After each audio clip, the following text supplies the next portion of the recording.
Dieu sait récompenser. Shalom, bien-aimés dans le Seigneur. Notre méditation du jour s'intitule Dieu sait récompenser. Première partie. Nous tirons notre texte dans Hébreux chapitre 6, le verset 10, qui nous dit ceci. Car Dieu n'est pas injuste pour oublier votre travail et l'amour que vous avez montré pour son nom, ayant rendu et rendant encore des services aux saints. Alléluia. Nous servons un Dieu qui sait récompenser. Mais pour que vous puissiez bénéficier de ces récompenses, vous devez croire qu'il est le Dieu rémunérateur. S'il est possible pour les hommes de percevoir un salaire pouvant atteindre des millions sur une période de 30 jours, Dieu peut faire mieux. Croyez-le. Il est écrit, car il faut que celui qui s'approche de Dieu croit que Dieu existe et qu'il est le rémunérateur de ceux qui le cherchent. Hébreux chapitre 11, le verset 6. Il y a de la récompense à rechercher Dieu et à le croire. Quand les disciples ont suivi Jésus après une longue période, sachant qu'ils avaient tout abandonné, ils lui ont demandé « Voici, nous avons tout quitté et nous t'avons suivi. Qu'en sera-t-il pour nous » Matthieu chapitre 19, le verset 27. Jésus leur répondit « Et quiconque aura quitté à cause de mon nom, ses frères ou ses sœurs, ou son père ou sa mère, ou sa femme ou ses enfants, ou ses terres ou ses maisons, recevra le centuple et héritera la vie éternelle. » Matthieu chapitre 19, le verset 29.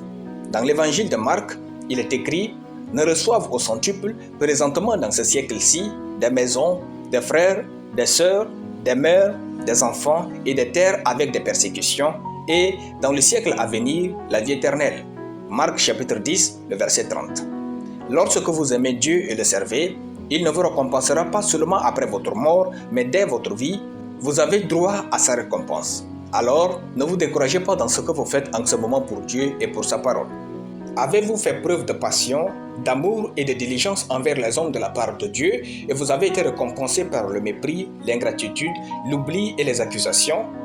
Ne vous découragez pas. Poursuivez ce que Dieu vous a demandé de faire. Est-ce que vous travaillez plus que vos collègues dans la société et que malgré cela, ils vous font vivre la misère? N'abandonnez pas. Poursuivez vos actions en faisant ce qui est juste et digne. N'agissez jamais de manière médiocre devant Dieu en raison de la méchanceté humaine. C'est Dieu qui vous a appelé ou confié cette tâche. Ayez du courage et servez-le, car Dieu n'est pas injuste pour oublier votre travail et l'amour que vous avez montré pour son nom, ayant rendu et rendant encore des services aux saints. Alléluia. Nous allons prier. Père Tout-Puissant, je te rends grâce pour ta parole. Je déclare que je suis consistant, diligent, focus et fidèle dans la mission de Dieu pour ma vie, au nom de Jésus. Amen. La lecture biblique en une année, Jérémie chapitre 13 à Jérémie chapitre 16. Soyez bénis, c'était le pain du ciel.